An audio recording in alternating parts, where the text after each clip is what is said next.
The following clips I'm about to show you are from Netflix's new movie, Senior Year. I have not edited them. This is what Netflix decided to put in their final product. Check out this first clip where our main character's dad stops the car, but at the same time, it appears that Rebel Wilson jumps out of a fast-moving car. Really pay attention to the windows and how the car is moving here. I don't know what to do! Stop the car!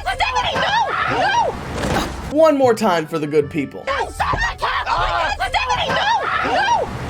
And then in this next scene, you'll hear a bunch of high schoolers cheering and screaming, and all of a sudden they just cut off when the camera cuts to Rebel Wilson in that same scene. Team Humanity! Team Humanity! Yeah. But what about One more time, really listen in here. Team Humanity! Yeah.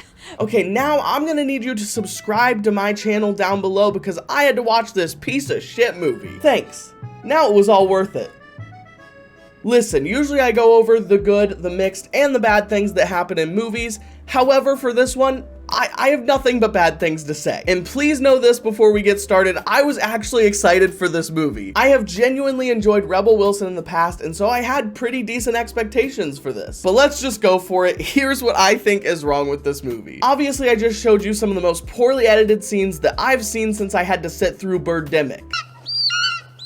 While I didn't notice any other major editing issues, I think this just really goes to show the time and care that was put into this, or rather a lack thereof. From the editing to the acting to the writing, I don't think anyone working on this film gave a single shit. I know that sounds harsh, but if you watch this movie, I think you'll know what I mean. Like in that car scene that I just showed you, the editing was horrible, the script was awkward, and Chris Parnell as the dad just seems like he doesn't want to be there. I don't know what to do! The only person in this that seems to care at least a little is Rebel Wilson herself, and that's probably just because she got a decent paycheck. Oh wait, there's actually another scene that I almost forgot where Rebel Wilson's character talks about the Tiger King and how big it was in 2020, but she was in a coma for 2020, so that makes no sense. Oh my god, they're gonna make a Netflix documentary about me? Look how well it turned out for Tiger King. So there's another mistake for you. Along with that, this is one of those movies that talks a lot about social media, high school, and Gen Z popularity, but feels like it was written by a 70-year-old man. Can we just make it illegal at this point for old people to write movies about social media and Gen Z? I can tell you that whoever wrote and directed and edited this is nowhere near high school age and doesn't understand it in the slightest. The entire joke about Gen Z in this movie is that they're sensitive about the environment and inclusivity. And yeah, that just about describes every single high school character in this movie. Really great characterization there. Just mwah, chef's kiss. It's like they saw Dave Franco's character from 21 Jump Street and just decided to copy paste his character as all high schoolers. What about the turtles, bro? Wow, I haven't heard that one before. Seriously, the writing for these characters is just unbearably unoriginal. But one thing I know people are always saying is very original is going down and hitting the like button. Do it for the turtles. But then,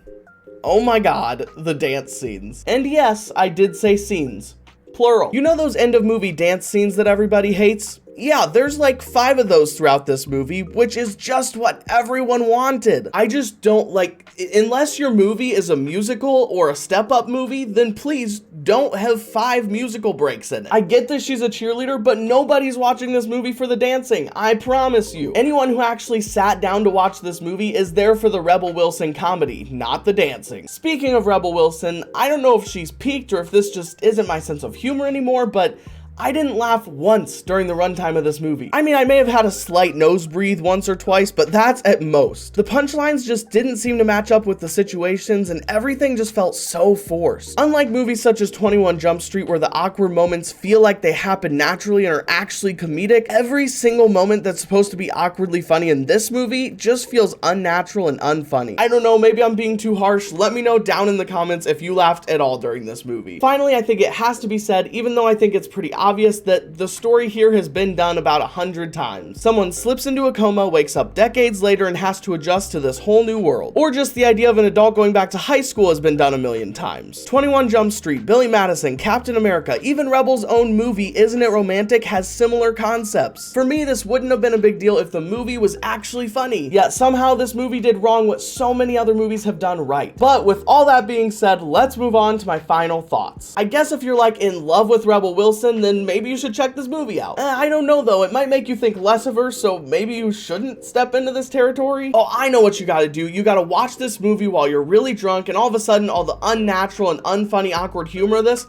actually becomes funny. Or I mean, if you just enjoy watching awful movies, then maybe this is good for you. All I know is that this was not the movie for me, and because of that, Senior Year is going to get a 1 out of 10. Thus far, I would genuinely say this is the worst movie I've seen in 2022. Worse than Moonfall, worse than Choose or Die. This is an absolute bomb. If you made it this far though, please consider liking and subscribing down below, as I'm going to be reviewing all the movies and TV shows on all the different streaming platforms that you can imagine. Oh my goodness, that is all for this time. I'll catch you in the next one.